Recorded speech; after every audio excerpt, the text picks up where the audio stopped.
Halo sahabat sekolah, salam semangat luar biasa. Berjumpa lagi dengan saya Kak Dimas di channel sekolah, channel belajar online.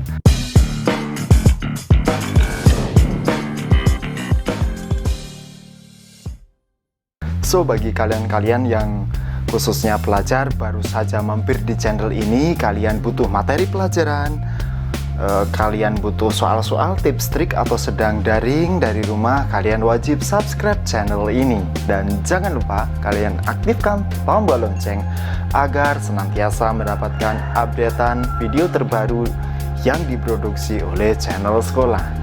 Oke sahabat sekolah, hari ini Kak Dimas akan share di kelas edukasi, yaitu materi pelajaran kelas 5 SD tema 2 subtema 1 pembelajaran ketiga.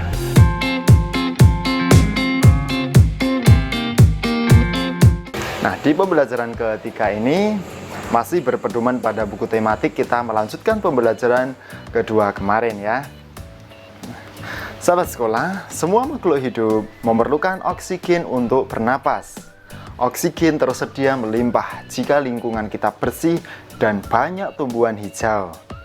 Menciptakan lingkungan bersih dan banyak tumbuhan hijau menjadi tanggung jawab kita.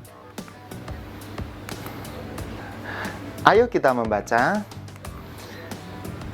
Hari Menanam Pohon. Nah, teks bacaan ini sama seperti di buku tematik ya. Indonesia dikatakan sebagai paru-paru dunia.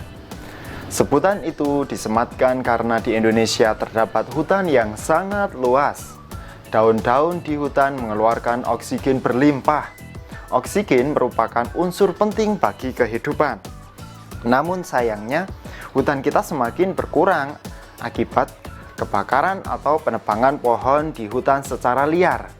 Oleh karena itu, pemerintah bersama rakyat berusaha mengurangi kerusakan hutan.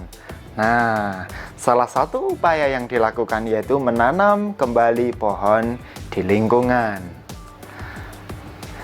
Tanggal 28 November diperingati sebagai Hari Menanam Pohon. Peringatan Hari Menanam Pohon pada tahun 2015 diawali sejak tanggal 26 November. Presiden melakukan penanaman pohon di Taman Hutan Rakyat Sultan Adam, Kalimantan Selatan. Ada 10.000 pohon ditanam di hutan itu loh. Sahabat, pohon yang ditanam pun bermacam-macam, termasuk pohon-pohon yang buahnya dapat dimakan. Kita dapat berperan serta untuk mengembalikan paru-paru dunia. Menanam pohon tidak hanya dapat dilakukan di hutan, kita dapat menanam pohon di lingkungan sekitar kita. Nah, semakin banyak pohon di lingkungan kita, semakin banyak pasokan oksigen bagi kehidupan. Sahabat sekolah, kamu telah membaca bacaan Hari Menanam Pohon.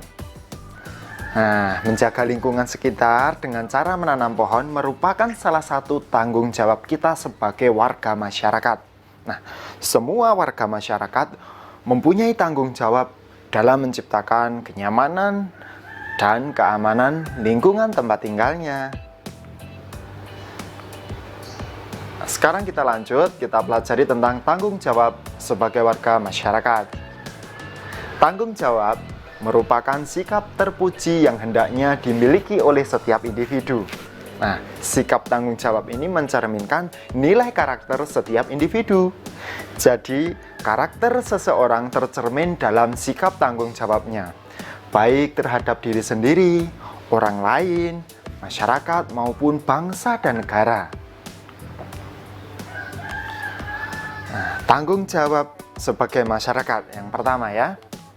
Tanggung jawab melekat pada diri setiap manusia dimanapun ia berada, termasuk dalam masyarakat.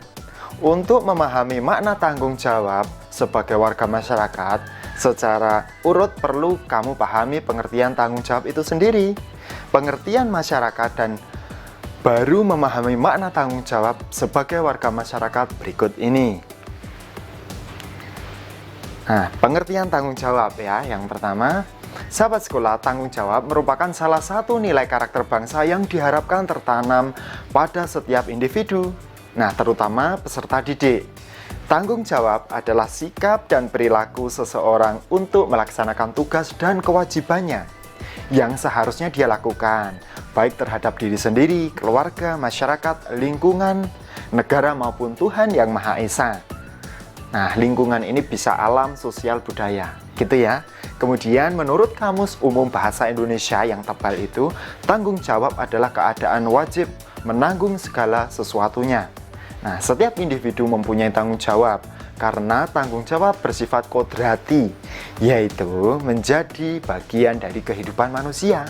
Jadi, setiap individu itu mempunyai tanggung jawab. Tanggung jawab setiap individu itu meliputi berbagai jenis, antara lain sebagai berikut ini.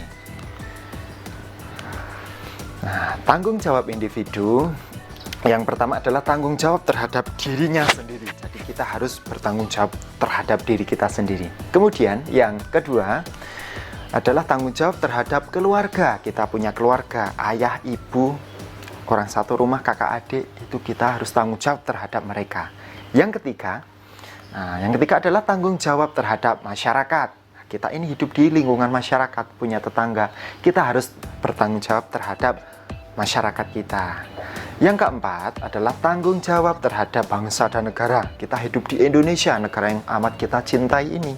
Kita harus mencintai negara kita, kita harus bertanggung jawab terhadap negara Republik Indonesia. Oke? Kemudian yang terakhir adalah tanggung jawab terhadap Tuhan. Kita harus bertanggung jawab kepada Tuhan, melakukan ajarannya dan menjauhi larangannya. Gitu ya? Nah, yang kedua, yang B ini adalah pengertian masyarakat. Sahabat sekolah, masyarakat adalah sejumlah manusia dalam arti seluas-luasnya dan terikat oleh suatu kebudayaan yang mereka anggap sama.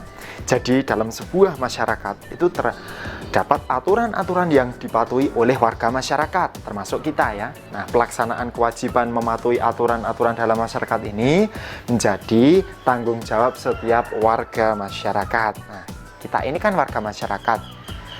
Kita ini kan masyarakat, jadi harus mematuhi aturan-aturan yang ada dalam lingkungan masyarakat. Gitu. Oke, sahabat sekolah, yang C, tanggung jawab sebagai warga masyarakat. Berdasarkan pengertian tanggung jawab dan masyarakat, dapat disimpulkan makna tanggung jawab sebagai warga masyarakat. Nah, tanggung jawab sebagai warga masyarakat adalah tugas dan kewajiban yang harus dilaksanakan seseorang dalam kedudukannya sebagai warga masyarakat. Hidup bersama dalam masyarakat berarti hidup dengan orang lain dalam suatu tempat tertentu dan mempunyai kepentingan tertentu. Hidup bersama dalam masyarakat sangat penting karena Tuhan menciptakan manusia untuk saling melengkapi, saling membantu, dan saling menyayangi. Jadi setiap kita itu tidak bisa hidup tanpa bantuan orang lain, gitu ya. Sahabat sekolah, kamu telah membaca bacaan tentang tanggung jawab sebagai warga masyarakat. Nah, sekarang kamu bisa mencoba menuliskan pemahamanmu terhadap bacaan tersebut. Lalu kamu bisa membacakan di depan temanmu atau di depan orang tuamu di rumah kalau kamu sedang belajar dari rumah. Nah, salah satu contoh pelaksanaan tanggung jawab warga masyarakat adalah mengikuti pemilihan pimpinan di lingkungannya. Misalkan di tempatmu ada pemilihan RT, pemilihan ketua RW, atau pemilihan kepala desa. Nah, setiap warga masyarakat yang memenuhi syarat untuk memilih itu harus memilih. Ya, gitu. Sahabat sekolah, kondisi geografis di Indonesia beragam. Ada wilayah daratan dan ada pula wilayah perairan. Nah, kondisi geografis yang beragam menyebabkan beragam pula jenis kegiatan ekonomi masyarakat. Keragaman ini disesuaikan dengan kondisi alam atau geografis suatu wilayah. Kegiatan ekonomi tersebut bertujuan memenuhi kebutuhan hidup masyarakat. Agar tercipta kehidupan yang nyaman, setiap penduduk perlu menghargai jenis kegiatan ekonomi penduduk lainnya. Nah, apa yang dimaksud dengan kegiatan ekonomi? Kegiatan ekonomi adalah semua kegiatan yang dilakukan manusia untuk memenuhi kebutuhan hidupnya. Jika dicermati, kegiatan ekonomi dilakukan dengan memanfaatkan sumber daya alam. Sebagai negara kepulauan, Indonesia ini dikaruniai sumber daya alam yang melimpah. Nah, karunia ini sudah sepantasnya kamu syukuri dengan apa? Memanfaatkan secara bijak. Jadi pemanfaatnya ini harus dengan baik. tidak boleh dihabis-habiskan, gitu ya. Jenis-jenis usaha ekonomi di masyarakat antara lain, khususnya di Indonesia, yang pertama agraris. Agraris. Nah, Indonesia ini kan dikenal sebagai negara agraris. Nah, sebutan ini disebabkan banyak penduduknya bermata pencaharian sebagai petani. Usaha agraris meliputi kegiatan pertanian dan perkebunan. Nah, sektor usaha agraris terdapat di daerah pedesaan dan pegunungan. Berbagai jenis tanaman tumbuh subur dan menghasilkan banyak bahan pangan. Hasil pertanian dan perkebunan antara lain ada padi, jagung, ubi, umbi-umbian, sayuran, dan lain sebagainya. Itu pertama tadi agraris. Kemudian yang kedua adalah peternakan. Nah, peternakan adalah kegiatan usaha budidaya hewan yang diambil hasilnya. Jadi, memelihara hewan diambil hasilnya. Hasilnya bisa apa? Daging atau telur, kalau ayam kan telur, susu, kulit, bulu, dan yang lainnya. Gitu ya. Kemudian peternakan ini antara lain ada, bisa diklasifikasikan peternakan hewan kecil. Itu misalnya kelinci, kambing, domba, dan biri-biri. Kemudian ada peternakan hewan besar, antara lain sapi, kerbau, dan kuda. Ada juga peternakan unggas, misalnya ayam, itik, burung, dan puyuh. Tuh. Oke, kita lanjut saja. Nah, sekarang yang ketiga adalah perikanan. Nah, mungkin sahabat-sahabat yang ini tinggal di pesisir sudah tahu ya. Nah, secara umum usaha perikanan ini dibedakan menjadi perikanan darat dan perikanan laut. Nah, perikanan darat yaitu usaha memelihara dan menangkap ikan di perairan darat. Perairan darat atau perikanan darat ini terdiri atas perikanan air tawar dan air payau. Perikanan air tawar dilakukan di sungai, danau, rawa, waduk, atau bendungan, empang, sawah, dan kolam. Kemudian yang kedua, perikanan air laut, yaitu usaha menangkap ikan di pantai atau laut. Di Indonesia ini kan usaha penangkapan ikan laut dilakukan oleh nelayan tradisional. Nah, mungkin sahabat ada yang tinggal di daerah pesisir, ini bisa komentar ya di bawah.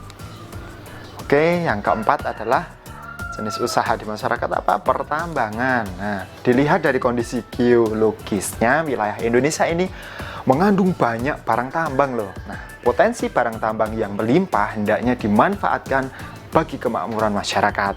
Barang tambang dapat dibedakan menjadi berikut ini ya. Antara lain yang pertama, barang tambang mineral logam. Misalnya emas, perak, tembaga, timah, bauksit, dan nikel. Kemudian yang kedua, barang tambang mineral non-logam, misalnya belerang, gypsum, marmer, dan batu gamping. Dan yang ketiga, barang tambang sumber energi, misalnya minyak bumi, batu bara, dan gas alam. Tuh, oke. Yang kelima adalah kehutanan. Dahulu hutan di Indonesia ini seperti hamparan karpet hijau. Dilihat dari udara, hutan ini berperan penting bagi paru-paru dunia. Hutan juga berfungsi sebagai tempat berkembangnya berbagai fauna ya, atau hewan-hewan. Nah, sayangnya saat ini luas hutan di Indonesia ini semakin sempit, sahabat. Tidak lagi terlihat hamparan karpet hijau dari udara ketika melintasi wilayah Indonesia. Ini tidak lepas dari alih fungsi lahan hutan untuk kawasan pemukiman dan perkebunan. Nah, apa akibat dari menyempitnya kawasan hutan di Indonesia? Kondisi ini dapat menyebabkan bencana banjir bandang ataupun tanah longsor. Untuk meminimalisasi terjadinya bencana, kawasan hutan perlu dihijaukan kembali. Pembalakan liar harus dicegah agar hutan tidak semakin rusak. Sahabat sekolah, yang keenam adalah perdagangan. Nah, usaha perdagangan ini adalah kegiatan membeli barang dagang dan menjualnya kembali kepada konsumen. Kegiatan perdagangan muncul ketika kemampuan manusia atau suatu negara ini menyediakan barang kebutuhan bersifat terbatas. Akhirnya terjadi saling ketergantungan dalam memenuhi barang kebutuhan. Melalui kegiatan perdagangan, pedagang akan memperoleh keuntungan dari selisih harga jual dan harga beli. Nah, kegiatan perdagangan tidak hanya mencakup satu daerah atau satu negara, akan tetapi kegiatan perdagangan dapat dilakukan antar negara loh. Oke, kemudian Berikutnya adalah usaha perindustrian. Sahabat sekolah, perindustrian ini adalah kegiatan mengubah bahan mentah menjadi barang setengah jadi atau barang jadi. Bahan mentah ini diperoleh dari melimpahnya sumber daya alam kita. Usaha industri dapat dilakukan secara perorangan atau kelompok. Nah, usaha industri ini dapat dikelompokkan menjadi antara lain industri rumah tangga atau kita sering menyebutnya dengan home industry, kemudian industri sedang, dan industri yang besar. Nah, contohnya industri di Indonesia itu antara lain ada minuman, kosmetik, obat-obatan, garmen, serta elektronik, dan lain-lainnya. Oke, sahabat sekolah, akhirnya selesai sudah pembelajaran kita. Tiba saatnya kita mengerjakan tugas. Nah, tugasmu adalah apa yang kamu ketahui tentang pengertian tanggung jawab sebagai warga masyarakat. Silahkan dijawab di kolom komentar atau di buku tugasmu. Akhirnya selesai sudah pembelajaran kita hari ini. Semoga bermanfaat dan bersambung ke pembelajaran berikutnya ya. Semoga video pembelajaran ini bermanfaat bagi kalian. Jangan lupa share kepada teman-temanmu yang lain dan cek di playlist. Kamu bisa menemukan berbagai materi pelajaran kelas lainnya. Ke depan akan sekolah komplit ya. Nah, bisa kamu share ke keponakan, saudara, tetangga, atau yang lainnya. Oke, cukup sekian. Semoga kalian sukses. Salam semangat luar biasa.